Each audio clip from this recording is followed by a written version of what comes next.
In our last lecture, we took several hypothetical, partly snapshots of the way God or the gods might have looked in the Neolithic period.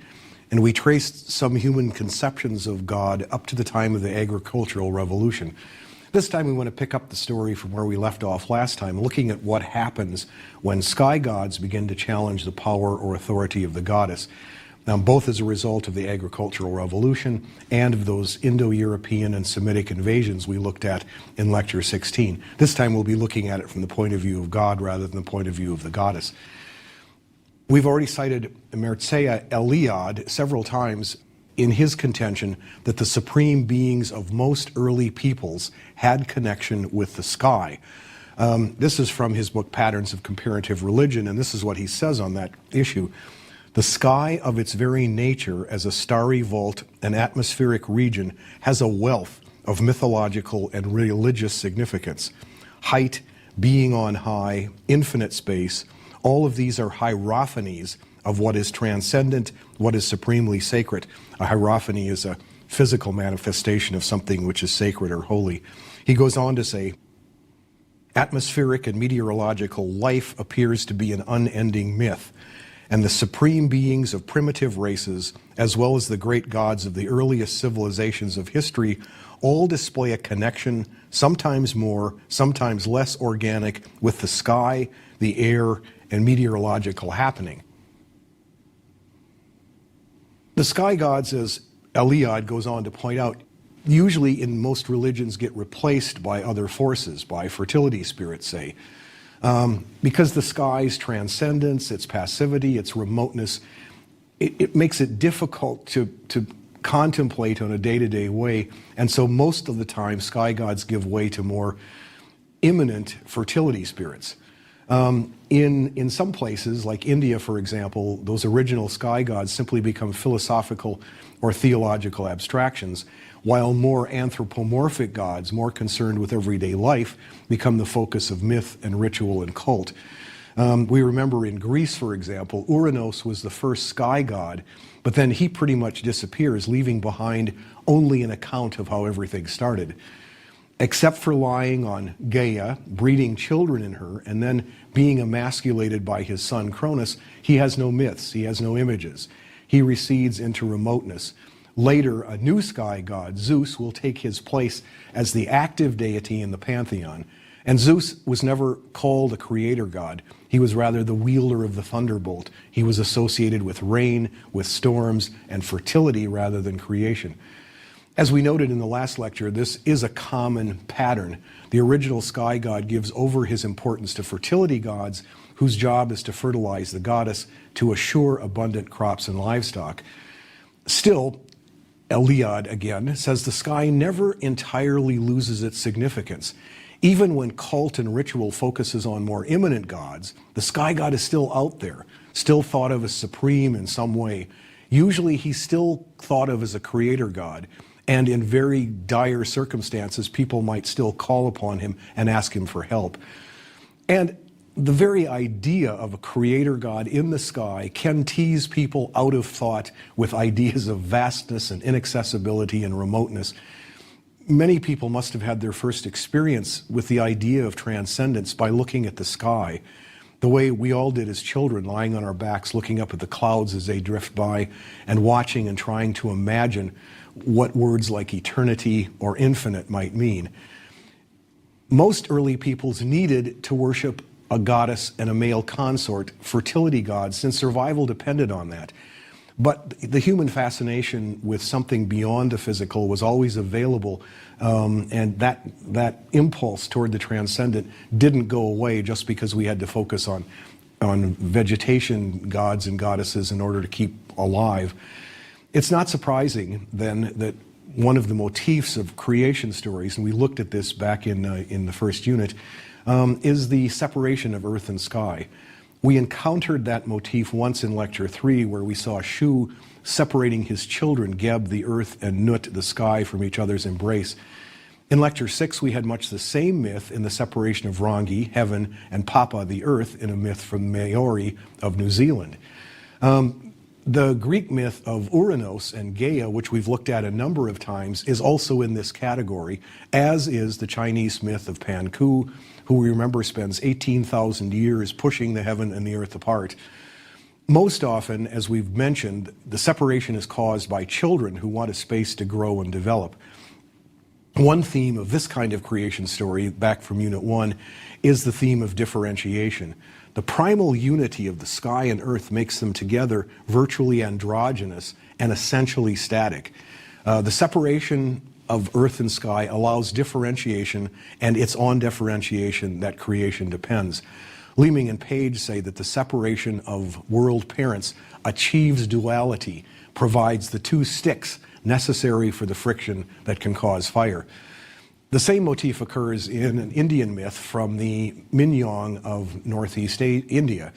In this myth, Milo, the sky, lies upon Sati, the earth, in eternal embrace. There are creatures called Wiyus, and that class of creatures includes both animals and humans, call a meeting. The strongest Wiyus is given charge of just beating up on Milo until he gets frustrated and moves away to the sky. It works, and the sky does move away, although his initial retreat at first causes great chaos and havoc on Earth. But eventually, with the separation, everything settles down and creation proceeds. The Diagueños people of Southern California have a story about the great maker of the world and his brother blowing the earth and sky apart by rubbing tobacco together and then blowing on it. Each time they blow on the tobacco, the sky moves a little farther and farther away until they get it where they want it. There's a Zuni myth in which Mother Earth herself pushes Father Sky away so that, as she says, the children can know one thing from another. There are a lot of myths like this, and it's a very common motif in creation stories. Many African stories make a special point of focusing on this separation of sky and earth. Africa has so many languages and so many cultures and so many myths that any generalization you make about African mythology is risky. But David Ungungbele, in the Encyclopedia of Religion, takes that risk by suggesting that many Africans have myths in which the Supreme Being, after the first order of creation, retreats to heaven, sometimes in response to human behavior or disobedience, sometimes for other reasons. There's a story from the Mendi people in Sierra Leone in West Africa. For them, the Supreme Being is named Ngwiwo, who makes everything, including animals and people, because he's lonely, because he doesn't want to be by himself anymore. He keeps them all with him in a cave, but he gives them all kinds of rules to live by and tells them if they break any of these rules, he's going to have to throw them out of the cave. One of the rules is that they shouldn't eat his food. Well, one by one, the animals begin to break this rule, and each time one does, he has to throw it out of the cave. And finally, the man and woman are the last two left, and for them, he tells them to leave too, but he says, anytime you want something, just ask me, and I'll provide it for you. They do, until he gets annoyed with having to spend all of his time simply taking care of things they want. They're asking for things all the time. And when he gets annoyed, he simply moves away to the heavens, where he can still watch what happens, but he's so remote that the only way he can be reached is through the spirits of one's ancestors. The Krachi people of Togo, in the beginning, say that the great creator lay closely on top of Mother Earth. The humans who had no room to move annoyed him so much until he moved to the sky, where, again, he can now be admired but not easily reached. There are various reasons for his annoyance in this story, and some of them are kind of amusing.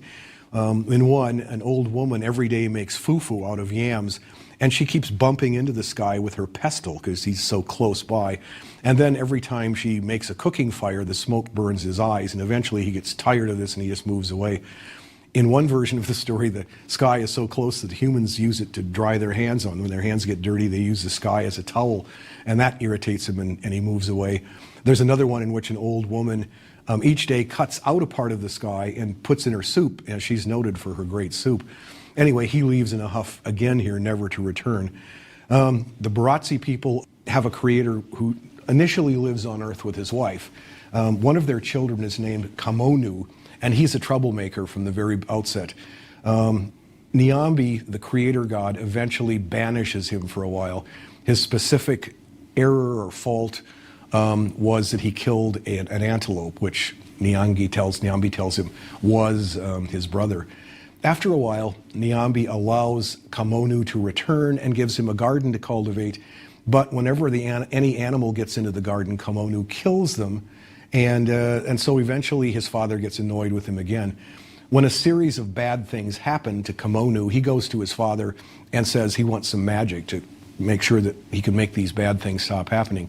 His father by now is thoroughly disgusted with his son, and so he continues to move away, trying to avoid contact with his son. He goes first to an island, then to a mountaintop, but each time Kamonu manages to figure out a way of finding his father. Meanwhile, humans are reproducing and filling up the earth. Eventually, Nyambi simply retreats to the sky.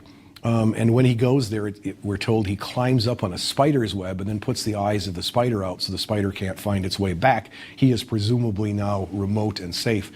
Kamonu tries once more to get to him by building a tower from the earth all the way up to heaven, but it collapses under its own weight before he gets that far. And now, from that time on, the creator god is also in the sky where he can be admired but not reached. The separation of earth and sky, as we went through it in Unit 1, is in some ways a good thing. It gave us room, it got us going, it made us productive, it provided the friction that we needed to make heat and light.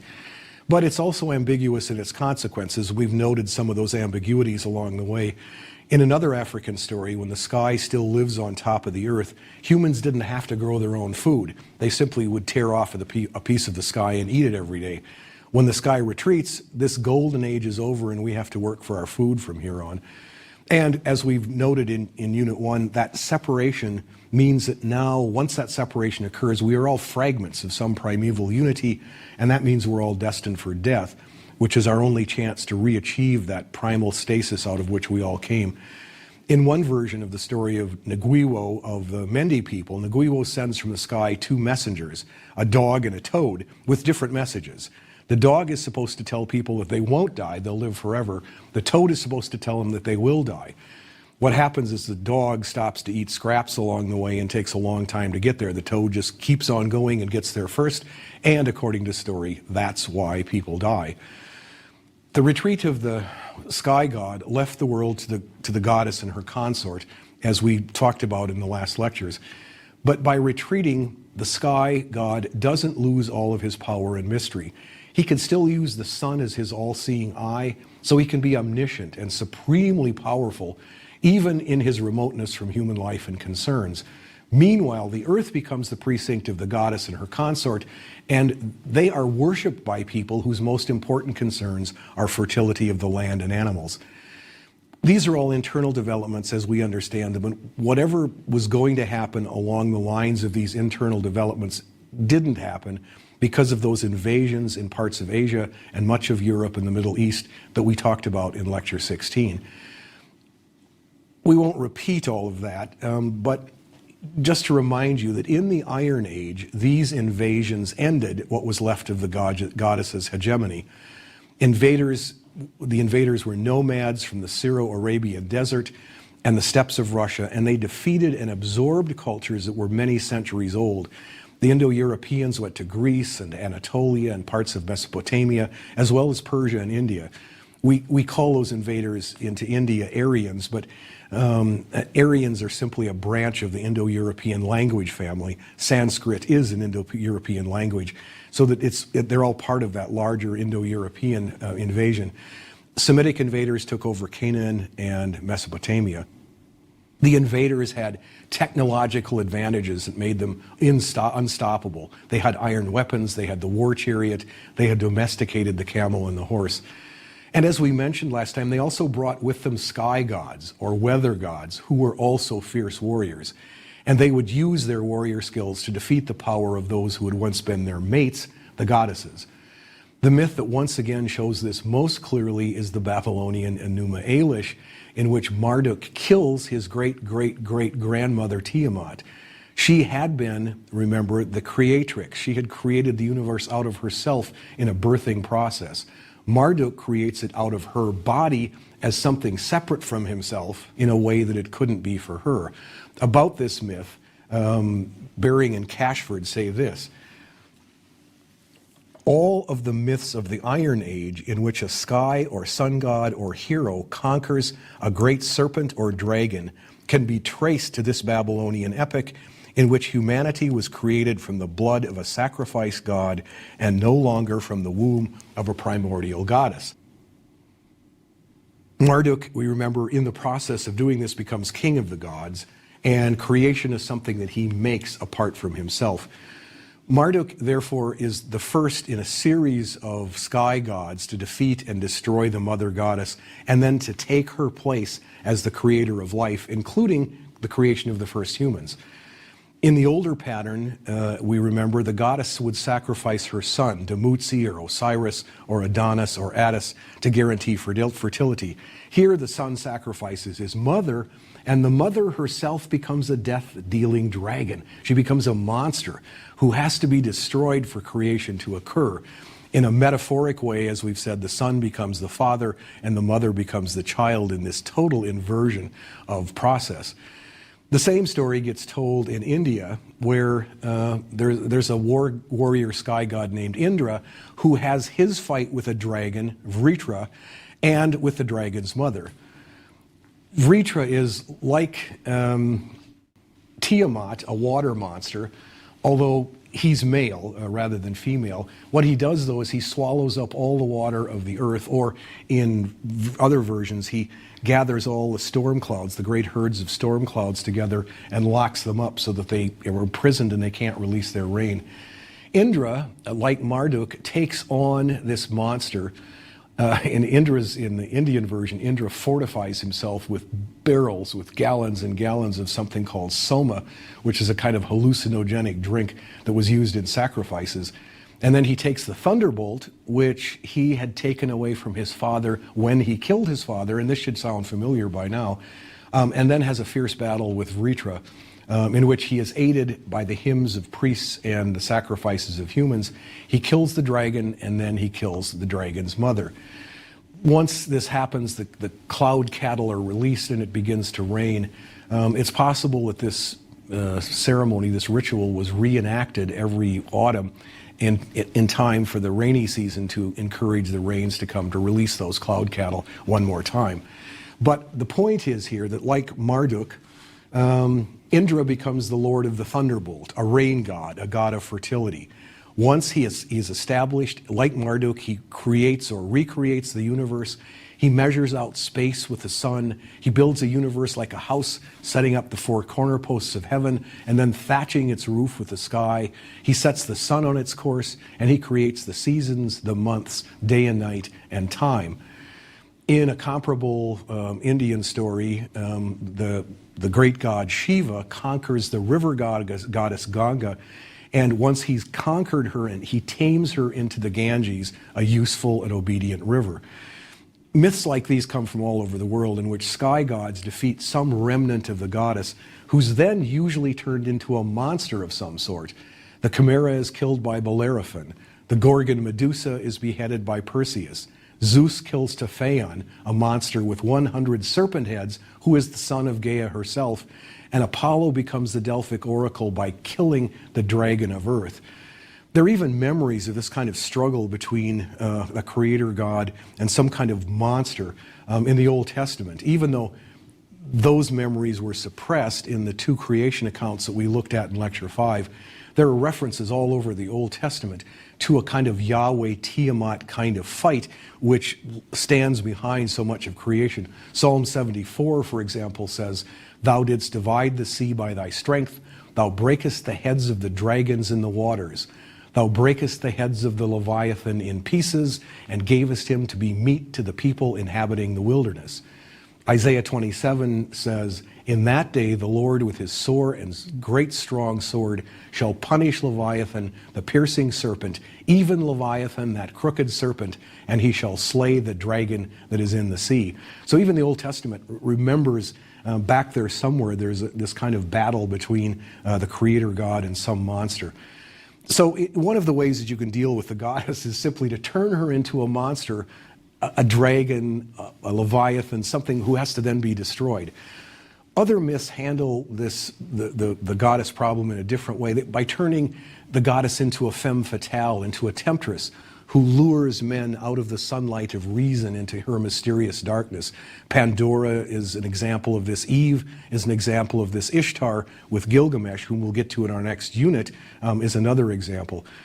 Those two ways of dealing with the goddess, one turning her into a monster, one making her into a femme fatale, are kind of merged in a story that's told by many Native Americans. Usually it goes under the title of something like the Vagina Girls. This version is from the Ponca people, who are part of the Sioux, in which a culture hero, Coyote, defeats these very dangerous women. The story goes that there is a woman who has two beautiful daughters, so beautiful, in fact, that many men would like to sleep with them or marry them. The Coyote hears about this. The trouble is that what happens is every time a man disappears into the house of these beautiful young women, he disappears. He's never seen again. So they've acquired a kind of a reputation for danger. But Coyote thinks, how can sleeping with two pretty women be that dangerous? And they are beautiful. So he goes to their house, he's fed, and then he's bedded down between the two of them. Just before they go to sleep, one of them whispers in his ear that she is, the old woman in the house is a witch. The other one is her daughter. This one, she says, I am being kept as a prisoner. Both of them, the witch has given teeth in places where there shouldn't be teeth. Teeth in their vaginas, so that every time a man tries to enter one of these women, he gets chewed into kindling and killed. So when knowing this, in fact, Coyote thinks he can actually hear teeth gnashing in the places where he was told they would be. So when the witch's daughter invites him that night to make love to her, instead of entering her himself, he uses a piece of kindling from the fire, which is immediately chewed into little splinters. Then he uses one of his arrows and uses that. Before the teeth can snap shut, he reaches all the way to her heart and he kills the young woman. He also kills the old woman, and then he takes the third woman, the young woman who was being held as a prisoner. He takes her with him and eventually marries her. Not, however, before removing those dangerous teeth, all except, as the myth has it, they left one blunt one in place, which makes lovemaking even better than it would have been without it. In both kinds of these myths, whether you're making a female into a monster or making her into a femme fatale, the values of the goddess, which were mystery and darkness and connection with the lunar cycle, with the birthing process, maybe even with intuition and emotion, are devalued in the face of reason and clarity and order, which are now all represented by sky gods. Even nurturing loses some of its value in these new virtues, the new necessary virtues of heroic struggle and warfare and conquest. Spirit becomes associated with the sky god, matter with the goddess, a valuation that, as we said, has haunted human understanding of gender ever since. The new values of the city dwellers devalued the older values of a purely agricultural people and elevate new ones. The warrior becomes more important than the farmer, and the deities attached to these new roles gain importance. One of the really profound consequences of this change in history is mentioned by Joseph Campbell in his Occidental Mythology, where he points out that for the first time in history, politics becomes important enough to have its own deity, its own mythology. He says it this way: we have now not only a new social order, but a new psychology, a new structure of human thought and feeling, overinterpreted as of cosmic reach. We have now entered a theater of myth that the rational, non-mystic mind can comprehend without aid, where the art of politics, the art of gaining power over men, received for all time its celestial model. Politics becomes protected by mythology now. Leeming and Page say that the sky god gains his ascendancy over the goddess in two different ways. First, there's a shift in emphasis away from the partner who gives birth to the one who fertilizes or fecundates her. Rain impregnates Mother Earth and becomes the real vitalizing force. Almost all of these new sky gods are gods of rain. He's also sometimes pictured as a bull or a ram of heaven who impregnates at will Mother Earth. How important male participation in creation becomes, we've already seen in several myths that we've looked at. Uranos, emasculated by Cronus, has his genitals thrown into the sea, and they all by themselves create Aphrodite. In the Japanese myth of Izanagi in Lecture 16, after he's divorced his wife and takes his ritual bath, by himself he creates a whole new generation of gods and goddesses, including Amaterasu. Zeus produces Athena from his head and Dionysus from his thigh, all by himself, even though we have to admit females were at least involved in the initial conceptions of those figures. In a Chukchi Inuit myth from northeastern Siberia, Raven gets very jealous when his wife on her own creates a pair of twins. To get even, he tries to create something too, something all by himself of his own. From his own defecation and urine, he creates the earth, and then he creates men from seeds, which he does on his own. It's still in this myth, he needs a spider woman to help him come and create women, but his competition with his wife is real. He wants to be a maker too. Leeming and Page says this may be one of the earliest cases in history of what they call vulva envy. The ultimate illustration, of course, of this, I think, is that myth of Atum that we looked at in Lecture 3, in which Atum either masturbates or expectorates the first generation of gods into existence. In India, Indra, once he becomes king of the god, becomes the ultimate fecundator, bringing rain, making seeds active, fertilizing the world, even giving women power to procreate himself. He becomes the world bull and he carries the thunderbolt, and now he possesses all of this power. The second way in which sky gods can trump the goddess is by providing order and coherence and clarity in the new political and social circumstances that emerge after cities. Magic and mystery had been part of the age of the goddess, but the new kings presided over complex societies that were full of new occupations like mining and architecture and tool making and weapon making and writing and mathematics and warfare and governing. The new values here were the light of reason and the ability to predict the future. Fewer and fewer people now were needed for agriculture, and more were used for other tasks. And as that happened, the power of the fertility goddess waned, and a new pantheon grew up around a new kind of life. The new god, the new high god, turns out almost always to be a god of storms, the god of rain, the god of sun, and the god of war. And his representatives turn out to be the king, the priest, the judge, and the warrior. Eliade says that the sun becomes the most important deity in most advanced cultures, so that the connection between the sun as the cosmic lord and the king as the earthly lord would have been an obvious one. The sky god could still see all and know all, which are useful attributes for the protector of kings and warriors and governors. This is probably what Campbell meant when he said that the art of politics, the art of gaining power over men, received for all time its celestial model. The summary, once again, of this period, this piece, this snapshot of where the god has reached, this also from Leeming and Page. God was now prepared to consolidate all deities within himself and to emerge fully as sole Lord and creator of the universe, the ultimate Father God. In so doing, he would complete his usurpation of the role of the great mother of pre-Aryan times. Like her, he would become the source and essence of all being. This, in a way, anticipates our next lecture, because in the next lecture, we're going to take a look at how God looks when he becomes the sole creator of the universe. We're not quite there yet, but as you can see, we're on our way. Also, the other thing that happens is when a sky god becomes supreme as the creator god, one of the problems with a god who's that remote, as we've seen in all those African myths we looked at, is that he's very, very remote. He's a long, long ways away. It's hard to understand how to reach him, how to manage to make contact with him. As in many of those African stories, as we saw, the only way you can contact God is through the spirits of your ancestors. Well, the remoteness can be a problem in its own right. And so one of the other things we'll take a look at in our next lecture is we'll look at some of the ways humans down through history in mythical ways have tried to get closer to that remote God, tried to make that gap between there and here, make the remoteness a little less remote. And one of the ways of doing that is finding the God not out there somewhere, but also finding the God in here, finding the God within us. And we'll take a look at some of those solutions also in our next lecture.